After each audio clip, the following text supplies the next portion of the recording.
intéressant. On parle de l'échec, on connaît le mot, mais si vous avez à définir ce mot-là, qu'est-ce que vous allez dire?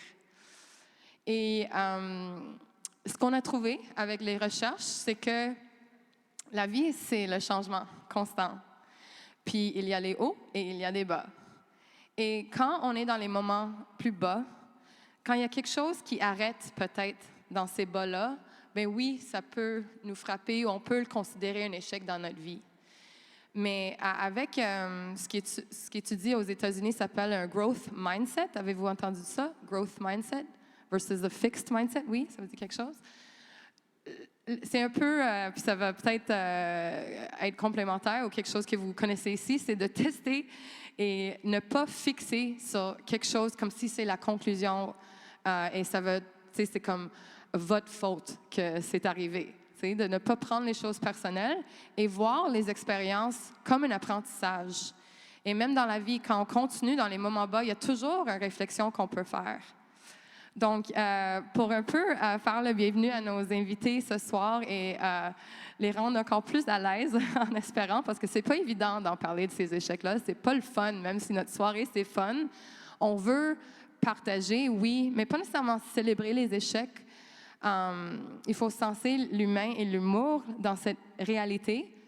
Alors, je vous invite à juste prendre un moment pour vous mettre à leur place et même vous vous rappeler d'un moment dans votre vie qui vous considérez comme un échec. Puis pensez aux émotions que vous avez ressenties à ce moment-là et même peut-être avec vos réflexions d'aujourd'hui. Qu'est-ce que vous avez appris de cette expérience?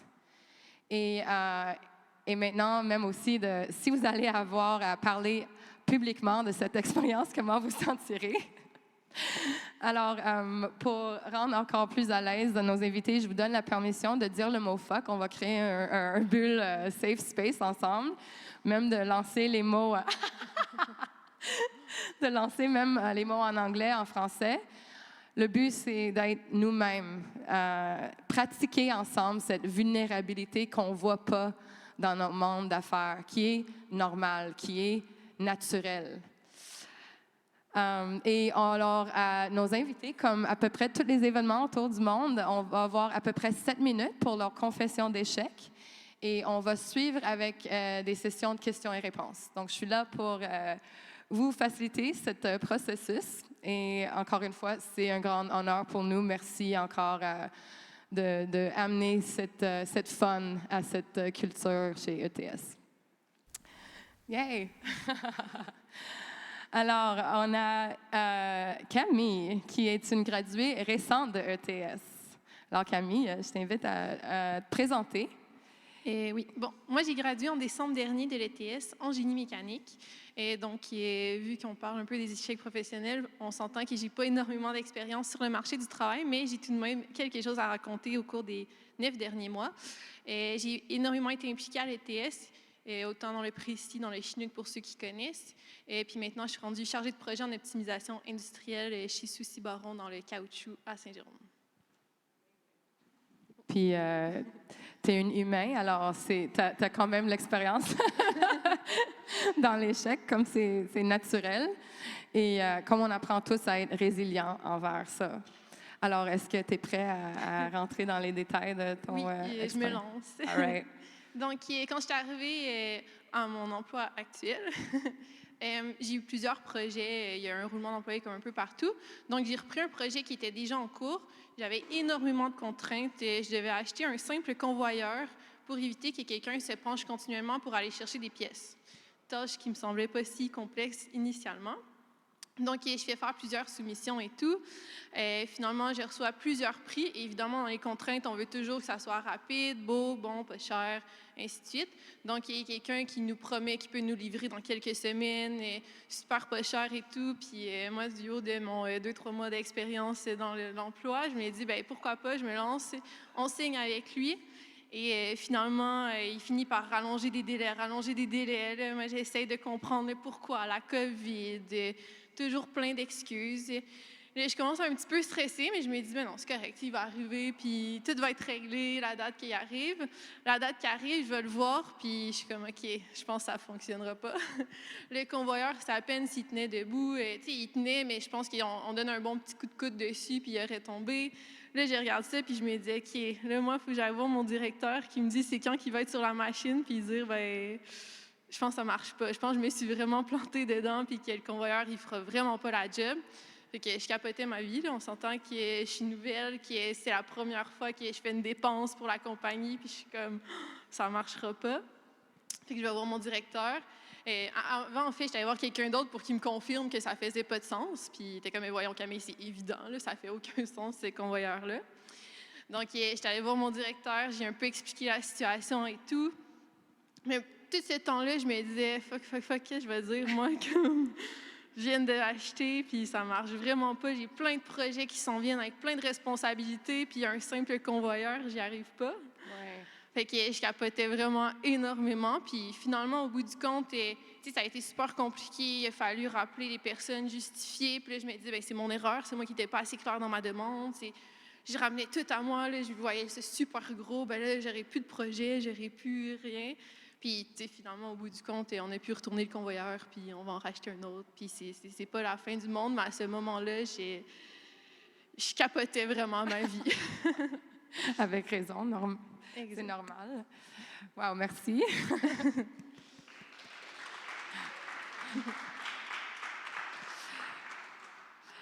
J'aurais des questions, mais je vais commencer. Avez-vous des questions pour Camille? Camille, on a parlé un peu avant, puis tu avais fait le commentaire, surtout comme fille, en tant que femme. Est-ce que tu peux parler un peu sur cette expérience-là? Oui, bien, c'est sûr, comme que j'ai dit, j'étais en génie mécanique à l'ETS, et quand je suis rentrée en 2016, il y avait 3 % de filles. Fait qu'on s'entend que j'étais généralement la seule fille de ma classe.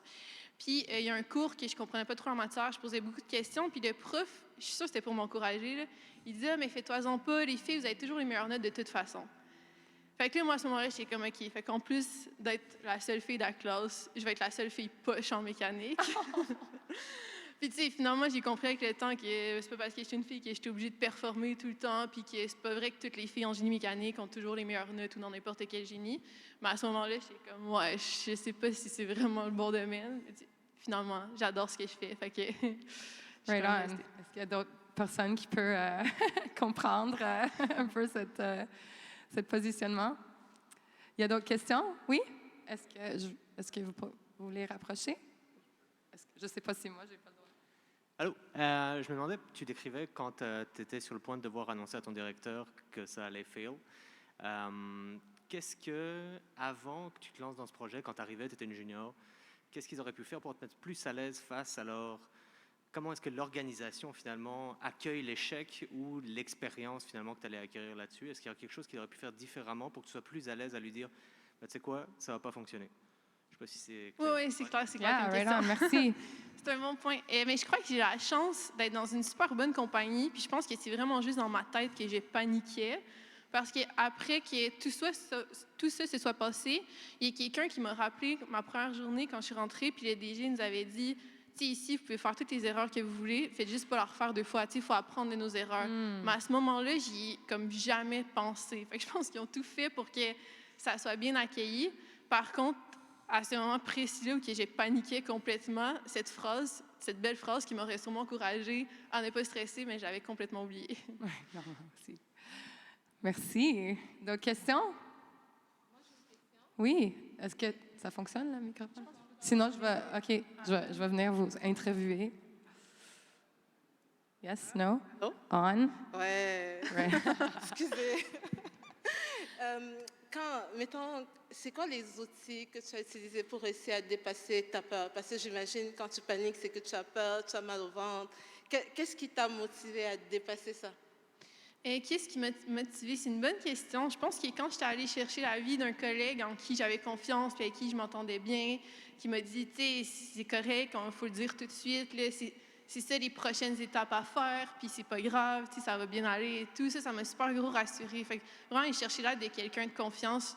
Puis, tu sais, je dirais sûrement la même chose à quelqu'un qui viendrait me voir avec cette situation-là, mais l'entendre de quelqu'un d'autre, ça vient vraiment t'aider à dépasser ta crainte de l'échec. Oui, le pouvoir de la communauté. Cool. Donc, question? All right. Merci beaucoup, Camille. Un grand applaudissement.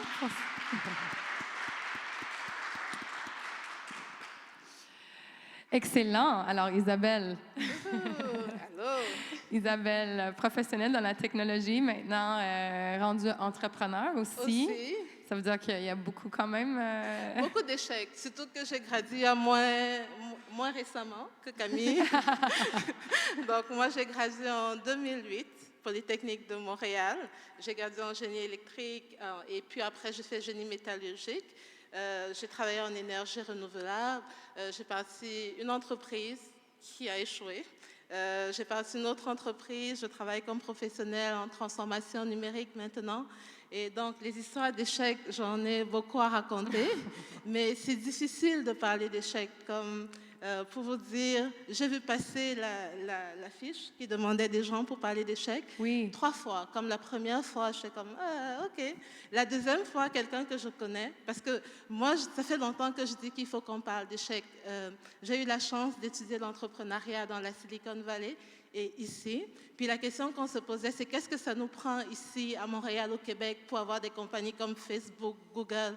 Qu'est-ce qui est différent là-bas de ici? Puis une des principales différences qu'on a constatées, c'est que là-bas, les gens étaient fiers de leurs échecs. Comme le monde se promène dans la rue en disant que j'ai échoué 4 fois, puis là, la 5e fois, ça va marcher parce que je connais 4 façons que ça ne marche pas. Puis nous autres, on était comme, yo, si je ne te connais pas, il n'y a aucune chance que je te raconte mes échecs. Right? Donc, ça fait longtemps que mon cerveau comprend qu'il faut parler des échecs. Mais l'échec n'est pas très rationnel. Donc, on m'a écrit, Isabelle, c'est toi qui dis tout le temps qu'il faut parler d'échec. Vas-y, inscris-toi. Je fais comme, oui, je vais le faire, je le fais tout de suite. J'écris le courriel à Louise, puis au moment de paiser, je suis comme, je vais attendre encore un peu. Puis la 3e fois, finalement, je suis comme, OK, on va y aller. Mais j'ai commencé à négocier avec moi-même. Je me suis dit, OK, je vais commencer par vous raconter un échec qui est glamour. C'est l'échec de l'entrepreneuriat. Tout le monde est habitué maintenant à ce que les entrepreneurs échouent. Fait que j'essayais de trouver une échappatoire. Fait que non. Je me suis dit, je vais vous raconter un échec, genre d'emploi ou de n'importe quoi qui arrive à tout le monde. Puis je me suis dit, non, Isabelle, comment? Fait que là, je vous raconte mon plus gros échec. Puis ça reste entre nous. S'il vous plaît. C'est difficile d'en parler. Tu disais tantôt d'imaginer à la place, j'ai l'impression de me sentir nue devant vous. Et c'est un échec que je n'ai pas encore fini de digérer. Comme c'était en 2015. Okay. Donc ça fait 6 ans. 6 ans. Mais c'est encore là, comme il y a des restes de ça dans moi encore. Et c'est l'échec de mon doctorat. Donc pour vous mettre là, dans le contexte, moi, avant mon doctorat, j'étais la fille qui réussissait à tout. Comme quand j'ai fini mon secondaire, j'avais la meilleure moyenne de ma province. J'ai eu une bourse d'études qu'on était juste 2 à avoir pour étudier à Polytechnique. Donc, c'est comme habitué à des succès, de succès en succès. Puis le seul échec que j'avais eu à ce moment-là, c'était mon examen de permis de conduire. Mais ça, c'était la faute à l'ordinateur. Juste qu'on soit bien d'accord. Donc ça, c'était comme un échec. Donc, de succès en succès. Donc, j'ai fini mon bac en génie électrique. Je suis allée travailler, puis j'ai décidé de retourner à l'école, mais de faire directement un doctorat, comme pas de maîtrise. Pourquoi une maîtrise? C'est genre juste un doctorat. Passage direct baccalauréat-doctorat en génie métallurgique, un domaine dans lequel je n'avais jamais étudié. Mais j'avais travaillé en énergie solaire, puis je voulais fabriquer des matériaux pour l'énergie solaire. Fait que le projet m'intéressait beaucoup. Je me suis dit, OK, go, on y va en doctorat. Puis, pour ceux qui ont suivi la conférence de Farah hier, quand tu commences ton doctorat, à ta 2e année, tu as un examen que tu dois passer, un comprehensive exam. Puis, il faut que tu le réussisses. C'est comme un examen de connaissances générales. C'est tout ce qu'il y a dans ton domaine de recherche. Et moi, mettons, la première fois que j'ai essayé, je l'ai échoué. Bon. Je me suis dit, OK, c'est juste une fois. Tu as une 2e chance de le passer. Puis j'ai essayé une 2e fois comme je pense que j'ai jamais travaillé aussi fort de ma vie. Puis il y a quand même des fois où j'ai fait plusieurs jours sans dormir. Après ça, mais c'était très intense. Puis j'ai travaillé fort, mais j'ai quand même échoué la 2e fois. Puis la deuxième fois, c'est éliminatoire, il n'y a plus de reprise, comme je ne peux pas avoir une troisième fois. Bon, j'ai eu la chance quand même que, parce que j'avais déjà fait 3 ans, 2 années et demie de recherche, on a accepté de le convertir en maîtrise. Fait que là, j'ai une maîtrise. Mais quand même, la cible, pour moi, c'était mon doctorat. Donc, quand j'ai raté mon examen synthèse, c'était comme la vie était finie. Yeah. Je pense que c'est l'expérience la plus traumatisante que j'ai eue de ma vie, parce que ça a tout remis en question. Avant, je m'identifiais, j'étais Isabelle qui réussit. Mais là, je ne pouvais plus être Isabelle qui réussit. J'étais comme, mais je suis qui si je ne suis pas Isabelle qui réussit? Puis c'était intense parce que je ne comprenais pas non plus. J'avais l'habitude que quand tu travailles fort, tu as des résultats. Ouais. Mais là, je travaillais fort, puis je n'avais pas des résultats. Puis il y a des gens qui travaillaient peut-être fort aussi, ou moins fort que moi, puis qui, eux, passent leur examen synthèse. J'étais comme, mais pourquoi? Je ne comprends pas ce qui se passe. C'était un moment vraiment très intense. Je pense que, je ne sais pas si je suis tombée en dépression, mais je pense que je suis passée pas loin de là. Et c'est drôle parce qu'on n'en parle pas. On a honte. C'est comme, on a l'impression que c'est nous qui ne sommes pas capables. Je ne suis pas capable. J'ai perdu toute ma confiance en moi à ce moment-là. J'avais l'impression que je n'étais plus capable de rien faire. Fait que moi qui adore m'impliquer dans toutes sortes d'activités, j'ai arrêté de m'impliquer. Je fais un gros 3 ans pendant lequel je ne m'impliquais plus. J'ai arrêté de porter mon genre d'ingénieur parce que je savais plus, je m'identifiais plus à ingénieur parce que j'étais comme, est-ce que je mérite encore d'être ingénieur? Pardon? OK, donc je ne m'identifiais plus à ça. C'était vraiment très compliqué pour moi de retrouver qui je suis si je ne suis pas ça à cause de cet échec. Donc, longue histoire courte, parce que c'est difficile d'être vulnérable, fait qu'on ne va pas faire ça trop long. Donc, Oui, longue histoire courte, donc plusieurs années forward, je vous partage ce que moi j'ai retenu de mon expérience et que j'essaie encore d'appliquer aujourd'hui. La première chose, c'est que il ne faut pas se comparer aux autres. Chacun a son chemin, chacun a son histoire. Comme moi, ça se traduit directement. Yeah. Merci. Ça se traduit directement pour moi, par exemple, par ma présence sur les réseaux sociaux. J'adore les réseaux sociaux. On lit plein d'histoires inspirantes, mais je sais qu'il ne faut pas se laisser envahir par les histoires des autres. Quelqu'un peut aller dans l'espace. Ça ne veut pas dire que je dois aller dans l'espace. C'est que moi, c'est très régulier que je prenne des pauses juste pour m'écouter moi, savoir, OK, qu'est-ce que je veux, donc d'écouter ma voix intérieure et moins la voix extérieure, de trouver un bon équilibre. Fait que ça, c'est la première chose que j'ai retenue. La deuxième, c'est que quand on échoue, ça ne veut pas dire qu'on n'est pas capable. Ça veut dire peut-être qu'on n'est pas prêt, peut-être que ce n'est pas le bon moment, peut-être qu'il y a 1 milliard de raisons, mais il ne faut pas se dire que ça veut dire qu'on n'est pas capable, parce que si on commence à se dire qu'on n'est pas capable, c'est difficile de ressortir de là. Puis la troisième chose que j'ai retenue, ne vous inquiétez pas, ça finit bientôt, c'est que c'est plus facile pour moi d'échouer quand j'échoue à quelque chose que j'aime. Donc ça fait mal, mais c'est plus facile pour moi de me remettre en selle, parce que je sais que c'est quelque chose que j'aime et qui vaut la peine pour moi. Fait que c'est très important de prendre le temps de se demander est-ce que je fais ce que j'aime, puis est-ce que je le fais pour quelqu'un d'autre ou pour moi? Tu sais, des fois, l'échec fait mal, on a honte parce qu'on essaye de vivre finalement dans les attentes des autres. Fait que c'est important de se poser les bonnes questions, de se demander pour qui on le fait, qui on est, qu'est-ce qu'on aime. Puis, pour finir, finalement, mon entreprise, quand j'ai passé une start-up en 2018, on a gagné plein de prix, on a eu la chance, avant de fermer pendant la COVID. On était incubés ici à l'ETS, au Syntec. Wow. Dans un incubateur, c'est comme un endroit où on apprend finalement à faire de l'entrepreneuriat. Et des fois, tu as des gens qui peuvent investir dans ta compagnie. Puis le premier jour qu'on est arrivé dans l'incubateur, l'entrepreneur en résidence nous a dit « Vous allez échouer ». Puis nous tous, on était choqués. On est comme « What? Tu ne connais même pas notre projet, puis déjà, tu nous dis qu'on va échouer ». Puis, je veux vous dire la même chose ce soir. Vous allez échouer. Je pense qu'on échoue tous. Mais ce n'est pas grave. À ce moment-là, on a tous des façons différentes de dealer avec l'échec. Il y en a qui disent qu'ils apprennent. Il y en a qui ont... on a tous des façons différentes. Je ne pense pas qu'il y ait une façon qui soit meilleure que l'autre. Mais quand vous allez échouer, juste gardez en tête que ce n'est pas la fin. C'est juste un point dans votre vie. Toute votre vie ne se résume pas à une activité, à une année, à un je ne sais pas quoi. Donc, juste gardez en tête que ça continue. Il y a autre chose qui vient après. Yeah! C'est tout pour moi. Wow!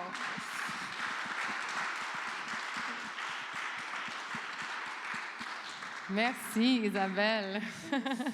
Puis on a parlé que tu avais connu un peu Fuck Up Nights Montréal, puis il semble qu'on est alignés, puis on pourrait en parler longtemps. J'en ai plein de choses à commenter pour Isabelle, mais je vais l'ouvrir à vous autres. Avez-vous des questions? Commentaires? Oui? Thank you. Juste pour que tout le monde peut l'entendre. Je ne sais pas le range du mic, mais on va essayer ça. Je voulais juste savoir, dans le fond, est-ce que la première entreprise que vous avez partie, c'était dans le même domaine que la deuxième? Puis est-ce qu'il y a des éléments de l'échec de cette entreprise-là que vous avez pris en compte pour partir votre deuxième entreprise puis performer? Oui, absolument. En fait, la première entreprise, c'était en intelligence artificielle pour l'économie circulaire. Donc, c'est une plateforme qu'on mettait en place pour accélérer l'économie circulaire. Puis, l'entreprise que j'ai maintenant, c'est en transformation numérique. Donc, c'est deux modèles d'entreprise un peu différents. La première était une start-up. Donc, on cherchait vraiment une croissance rapide. Puis la deuxième, maintenant, c'est plus une petite entreprise, donc croissance lente et tout. Et oui, l'expérience que j'ai appris, je pense que la première fois qu'on a démarré la première entreprise, ça nous a pris 1 an et demi, 2 ans pour trouver notre modèle d'affaires. Tu sais, on a l'idée, mais la transformer en modèle d'affaires, ça a pris un peu plus de temps. La deuxième, ça m'a pris genre 1 semaine. Parce que là, je savais déjà à quoi il fallait faire attention. Je connaissais les outils, je connaissais les ressources. C'est un très, très, très gros apprentissage d'avoir un premier échec entrepreneurial avant, finalement. Oui. Puis, si tu veux partir d'une entreprise, si tu me poses la question parce que tu es intéressé, vas-y, fonce. Great, merci. D'autres questions? Je vais lancer une question à vous deux. Juste parce qu'on est surtout là pour les étudiantes ce soir. Maintenant, avec cette expérience que vous avez, avec cette conscience que vous avez autour de ces échecs, qu'est-ce que vous aurez changé peut-être dans votre chemin d'étudiante? Est-ce qu'il y aurait quelque chose que vous aurez voulu ou que vous pourriez avoir fait différemment avec cette expérience? Qu'est-ce que ça aurait changé pour vous? De mon côté, je crois que je m'aurais mis surtout moins de pression. J'aurais arrêté d'essayer de me comparer, j'aurais arrêté d'essayer d'exceller dans tout ce que je faisais.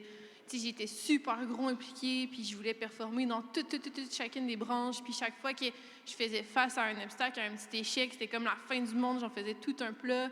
Puis tu sais, avec du recul, je réalise que finalement, chaque petit obstacle, c'était pas tout un plat, loin de là. C'était juste un petit obstacle qui fallait passer au travers. Fait que peut-être m'en faire un peu moins, dormir un peu plus la nuit aussi. Ça l'aide à comme déstresser, mais en tant qu'étudiante, ouais, c'est juste lâcher prise plus facilement, puis... c'est ça. Mais ça, un peu, Isabelle, ça ressemble à... En anglais, on dit « It's about the journey, not the destination ». Puis là, je trouve ça en commun déjà entre vos histoires. Oui, mais moi, pour répondre directement à ta question, je n'aurais rien changé. Wow! Ouais, non, parce que je pense que c'est important de faire des erreurs, justement, puis d'apprendre de ces erreurs. Puis souvent, on a comme l'attente irréaliste qu'on peut deviner le futur, puis savoir ce qu'il faut faire, optimiser. Mais je pense que c'est pas vrai, ça n'existe pas. Comme juste, suis ton intuition, fais tes erreurs, puis d'une façon ou d'une autre, tu vas apprendre quelque chose, puis ça va t'amener quelque part, right? En autant que tu gardes en tête que ça ne s'arrête pas à une erreur. Fait que je pense pas que j'aurais changé quelque chose. Right on. Mais justement, la définition de l'échec via le Failure Institute, c'était que c'est un mindset. Alors, si vous croyez que c'est un échec, bien, vous allez vivre cette expérience-là. Mais si vous croyez que c'est un apprentissage ou c'est une étape qui vous amène ailleurs, bien, c'est ça que vous allez vivre. Isabelle, en tant qu'entrepreneur, cette expérience maintenant? Comment est-ce que ça influence votre processus en entrepreneuriat? Oh oui, je pense que l'entrepreneuriat, c'est comme le plus grand nombre d'échecs successifs que j'ai eu dans ma vie. On a fait beaucoup de concours, nous autres, pour lever des fonds, donc le coopératon, tout ce qui existe comme concours, coupe de start-up, on en a fait beaucoup. Puis tu dois faire des pitchs pour te vendre à des investisseurs, pour te vendre aux partenaires. Tu dois faire tout le temps des pitchs. Puis souvent, la réponse à la fin de ton pitch, c'est non. Puis avant, quand j'entendais un non, j'étais comme aïe, aïe, c'est non. Yeah. Maintenant, je suis comme, souvent c'était comme pour moi une fin de non-recevoir. Si on t'a dit un non, that's it, c'est fini. Donc, j'en ai vécu beaucoup de non. Puis maintenant, quand on me dit un non, je demande, ah, pourquoi?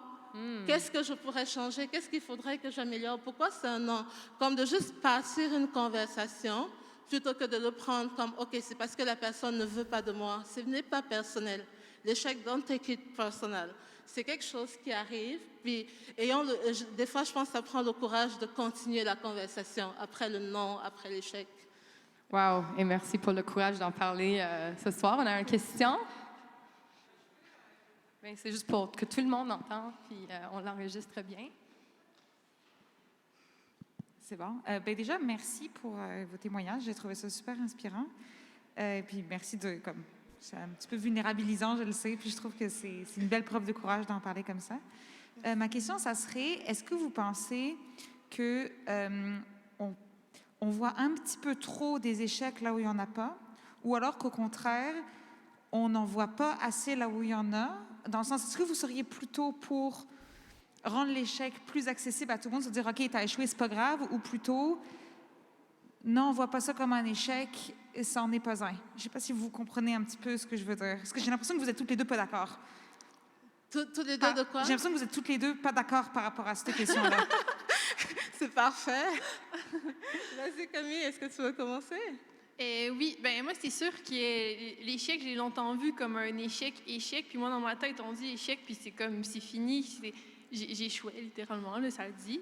Fait que j'ai essayé d'avoir un peu plus l'approche de prendre chacune de mes échecs pour grandir au travers de ça, pour devenir une meilleure personne. Fait que je sais pas, un peu des deux, en fait, j'aurais tendance à dire, oui, il faut dire que c'est un échec, qu'il y a une erreur qui a été faite, mais de ne pas le voir hyper négatif, d'aller chercher tous les positifs, qu'est-ce qu'on aurait pu faire différemment, qu'est-ce qu'on a tiré de ça, comment qu'on a grandi. Je pense que c'est super inspirant, tout ce que tu comptais, tu sais, tu es super gros grandi au travers de ça, puis c'est cette chose-là que j'essaie d'aller chercher au travers de chacune de mes échecs. Je suis d'accord avec toi. Et je pense qu'en fait, c'est les deux à la fois. Je pense qu'il n'y a pas une façon de dealer avec l'échec. Comme il y en a que ça les aide de le voir comme un demi-succès. Il y en a qui utilisent ce vocabulaire-là. Il y en a qui préfèrent le voir comme un échec.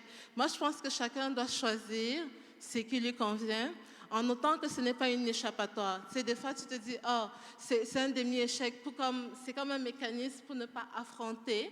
Puis, si c'est ça, je pense que ça ne fonctionne pas. Si c'est temporaire, comme le plus important, c'est de l'affronter, quelle que soit la façon, de juste l'accepter, puis de trouver une façon de dealer avec. Donc, je suis un peu comme Camille aussi, les deux, dépendamment des situations. Mais merci beaucoup pour la question. Oui, merci pour vos questions. Oui, on a un autre.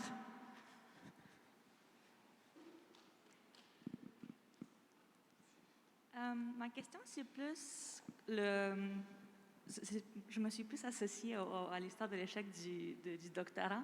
Donc, c'est vraiment quelque chose qui reste dans ton CV, qui est partageable, disons. Est-ce que tu trouves que c'est difficile? Est-ce que tu as l'impression qu'il faut tout le temps que tu justifies ton échec par rapport aux autres chaque fois que ça revient tout le temps? Est-ce que tu as l'impression qu'il faut tout le temps que tu te justifies, même si tu as accepté, toi, tu as accepté ta situation, tu as compris pourquoi c'est arrivé? Et je n'ai pas accepté ma situation encore, moi. Je n'ai pas fini d'accepter. Mais vas-y. Comment tu passes, c'est ça, dans le fond, les trucs pour... Est-ce que tu as l'impression qu'il faut tout le temps que tu justifies ton échec ou à un moment donné, tu te dis, je n'ai pas besoin de le partager nécessairement, puis je n'ai pas besoin de nécessairement me justifier pourquoi c'est arrivé? Comment tu trouves la situation? Non, dans mon CV, c'est maîtrise en génie métallurgique. Donc, vous avez la primeur de c'est quoi l'histoire de cette maîtrise-là. Mais c'est une très bonne question parce que quand on fait ces soirées-là, on a vu des histoires des gens qui ont fait bankrupt, littéralement. Puis ça, c'est dans tu peux pas l'éviter quand tu réponds au gouvernement à chaque année. Donc, il y a réellement des conclusions, des fois, qui sont permanentes et ça fait partie de votre identité. Je pense qu'on t'a parlé d'identité, puis c'est vraiment un bon point parce que dans la vie, il faut quand même changer sans ne pas être si fixe à ça non plus, mais c'est vrai c'est nous à un niveau. Alors, c'est une très bonne question. Tout à fait. Et par rapport au besoin de se justifier, je pense que ça dépend de toi, comment tu te vois. Il y a des gens qui marchent dans la rue puis ils s'excusent. Comme tu ne sais pas pourquoi ils s'excusent, mais dans leur tête, il y a de quoi qu'ils ont fait qui te demandent qu'ils s'excusent. Mais toi qui es la personne à côté, tu n'avais même pas réalisé. C'est comme, je pense que des fois, on s'imagine que les autres ont besoin de justification. Mais peut-être que pas. Je pense que si toi, tu es en paix avec ça, peut-être que tu auras moins le besoin de le justifier. Moi, j'ai parlé des fois à certaines entrevues de mon expérience en doctorat. Puis quand je la raconte, c'est parce que je réussis à expliquer pourquoi, c'est quoi les éléments que je pense qui ont contribué à mon échec et comment je fais différemment maintenant. Donc, moi, quand j'en parle, je n'ai pas l'impression de me justifier parce que je pense que les gens n'attendent pas ça. C'est vraiment juste un partage. Puis, je pense qu'il ne faudrait pas... Parce que le mot justifier, c'est comme si on devrait se sentir coupable d'avoir échoué. Si je te donne une raison, c'est comme si c'est parce que c'est pas bien. Right? Comme j'ai échoué, là, comme la raison pour laquelle moi j'ai échoué, entre autres, c'est que j'étais trop dispersée. Comme je faisais 1 milliard d'affaires, comme d'habitude, puis je me suis juste rendu compte que je suis quelqu'un qui aime faire 1 milliard d'affaires, puis peut-être qu'il y a des choses qui fonctionnent bien avec moi que d'autres. Right? Mais personnellement, comme entrepreneur en communication numérique, j'ai adoré l'exemple aussi des réseaux sociaux, puis prendre un peu de recul, parce qu'il faut juste être bien avec nous-mêmes, tu sais. On a plein d'exemples des choses Photoshop et bien polies, là, mais on sait que c'est pas vrai. Alors, à la fin, c'est nous là qu'il faut s'aimer bien jour à jour. Et je pense que, honnêtement, vous êtes des exemples extraordinaires de résilience. Vous avez bien pratiqué la vulnérabilité ce soir en nous. Alors, merci encore une fois pour votre participation, votre générosité, mais Nathalie, votre transparence. avant que tu conclues, je veux juste revenir sur un mot que tu as dit qui est tellement important, c'est qu'il faut s'aimer. Puis on a tendance des fois à être très violent avec nous-mêmes, à se reprocher de ne pas avoir réussi, à se reprocher 1 milliard d'affaires. Mais c'est bien d'être bienveillant envers soi. Puis c'est tellement important que tu l'aies mentionné. Merci. Bien, je trouve ces soirées très importantes et aussi le fun. Alors, merci beaucoup encore une fois. Merci ETS, merci G-Change. Merci beaucoup, Camille, Isabelle. Nathalie, merci Camille. Bonne chance à tous. Puis rappelez-vous, ça reste entre nous.